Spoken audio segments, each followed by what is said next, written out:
Pemirsa, saat ini Kementerian Perhubungan mewajibkan briefing tatap muka antara Flight Operation Officer dengan pilot sebelum pesawat lepas landas. Dan lalu apa sebenarnya tugas dari FOO tersebut? Kita ikuti liputan reporter Erik Gumaryadi dengan juru kamera Franciscus Menta. Flight Operation Officer, profesi yang bertugas mengoperasikan kontrol penerbangan. Fungsi dari Flight Operation Officer sendiri adalah memberikan briefing kepada pilot mengenai analisis cuaca, bahan bakar, berat pesawat, serta rute penerbangan. Seberapa penting profesi Flight Operation Officer? Saat ini saya sedang bersama Bapak Noviandik, salah satu pengurus federasi dari Flight Operation Officer. Selamat siang Pak Andik, maaf mengganggu. Siap. Pak Noviandik, bisa dijelaskan untuk profesi Flight Operation Officer ini seperti apa sih Pak? Jadi Flight Operation Officer atau kadang-kadang ada orang yang nyebut Flight Dispatcher gitu ya. Jadi Flight Operation Officer pada dasarnya mempunyai 3 fungsi besar. Fungsi pertama adalah Flight Dispatcher, Flight Dispatch. Kemudian Flight Following. Dan yang ketiga adalah Flight Operation Control. Flight Dispatch sendiri adalah pekerjaannya atau fungsi itu dimulai dari 3 jam before ETD. Jadi FOO akan mempersiapkan, menganalisa hazard-hazard yang ada di situ, misalnya seperti cuaca, kemudian ada runway yang di-close, atau ada taxiway yang di-close, atau ada volcanic ash, ada typhoon, dan sebagainya. Itu akan dianalisa, kenali dulu hazardnya.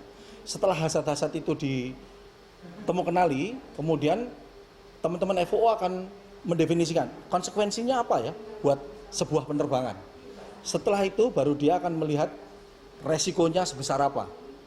Kalau resikonya cukup besar, para FOO akan melakukan mitigasi. Mitigasinya contoh misalnya kalau ada typhoon, lewat rute ini nggak bisa.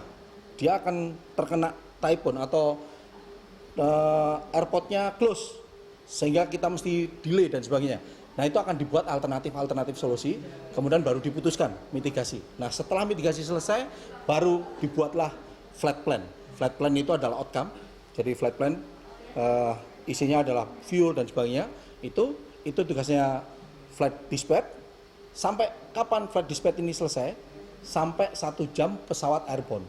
Setelah airborne 1 jam, baru teman-teman flight dispatch ini akan menyerahkan ke fungsi berikutnya, yaitu flight following.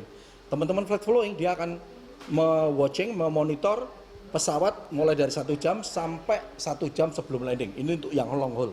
Tapi kalau yang short, yang misalnya Jakarta Surabaya atau Jakarta Displacer yang short distance, biasanya dia akan kontrol dari mulai airborne sampai dia landing. Kemudian ada salah satu fungsi lagi yang tidak kalah penting adalah Flight Operation Control, di mana Flight Operation Control itu mengontrol semua penerbangan, seluruh penerbangan. Jadi diawali dari mana? Dari mulai 3 jam sampai pesawat dinyatakan terminated. Terminated itu dia sudah kirim movement bahwa pesawat sudah landing. Itu dikontrol semuanya oleh Operation Control. Seperti itu fungsinya secara umum. Ada yang bilang profesi FOO ini seperti pilot, yang membedakan hanya FOO tidak menerbangkan pesawat, betul tidak? Ya, mungkin banyak orang yang mengatakan seperti itu. Tapi sebetulnya FOO itu, kenapa orang kadang-kadang menyebut seperti itu? Karena kebetulan training yang kita dapatkan itu seperti pilot. Jadi kita juga dapat tentang meteo, kita dapat airflow, kita dapat performance, kita dapat flight plan, kita dapat ATS flight plan, kita dapat aircraft system, kita dapat weight and balance, semua mirip. Hanya mungkin pendalamannya yang sedikit berbeda, dan kami bukan yang membawa pesawat. Sehingga mungkin tidak ada simulator, tidak ada sebagainya. Untuk pendidikannya sendiri Pak, untuk menempuh pendidikan FOO ini bisa dijelaskan Pak, apa ada sekolahnya kah, ada kursusnya atau seperti apa? Jadi untuk menjadi seorang FOO, pertama kali syaratnya harus umurnya 21. Jadi 21 tahun, kemudian nilai akademis di SMA-nya mesti bahasa Inggrisnya 80%, kemudian fisikanya 80%, kemudian matematikanya 80%. Jadi cukup tinggi. Setelah itu, pada saat mau masuk classroom, dia dilakukan tes dulu, assessment, termasuk bahasa Inggris, dilakukan assessment dulu. Karena semua pendidikan FOO atau mungkin dunia penerbangan, secara umum pendidikannya mesti dalam bahasa Inggris. Jadi manual-manual atau buku-buku diktatnya semua dalam bahasa Inggris, sehingga tes awalnya adalah satunya lah psikotes dan bahasa Inggris, TOEIC. Jadi setelah lolos baru masuk classroom. Classroomnya dalam 4 bulan, di mana pelajarannya yang sudah saya sebutkan tadi, ada weather, ada meteorologi, ada flight performance, ada flight planning, weight and balance, kemudian CSR, air law, air navigation, dan cukup banyak. Yang setelah lolos, setelah selesai 4 bulan, diuji oleh DKUPPU, ground check dulu. Setelah lolos ground check, kemudian kalau itu sudah dinyatakan lolos oleh DKUPPU, ground checknya, kemudian para FOO harus melakukan kegiatan berikutnya sebelum mendapatkan license, dia harus OJT, on the job training, 90 hari kerja. Jadi tidak dipotong Sabtu Minggu, jadi 90 hari kerja, 90 hari kerja.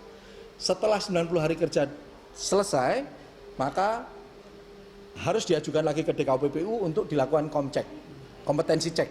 Setelah kompetensi cek lolos, kemudian diminta untuk medical, jadi ada tes kesehatan, jadi ada lolos tes kesehatan dulu ke HADPEN, kemudian setelah lolos kesehatan, komcek selesai dan semuanya selesai, baru diajukan ke DKUPPU untuk mendapatkan license FOO, seperti itu. Untuk tempat pendidikannya sendiri itu dapat ditemui di mana saja ya Pak? Ya, karena ini licensing, maka pendidikannya adalah pendidikan yang ditunjuk oleh DKUPPU. Tentunya tidak lembaga-lembaga training sembarangan. Lembaga training itu pasti akan dilakukan audit dan sebagainya. Baik itu airline, kalau airline harus dilolos 121-nya, jadi training centernya mesti diaudit oleh DKUPPU, atau lembaga-lembaga training, dia harus comply dengan 142. Jadi CSR 142. Teman-teman dari DKUPPU akan mensertifikasi training center itu sehingga dia bisa menyelenggarakan training FOO. Oke, baik Pak Noviandik atas waktunya. Terima kasih banyak. Sama-sama. Ya, demikian wawancara saya dengan Bapak Noviandik, salah satu pengurus Federasi Flight Operation Officer dari Jakarta, Erik Gumaryadi, Franciscus Menta, Berita 1.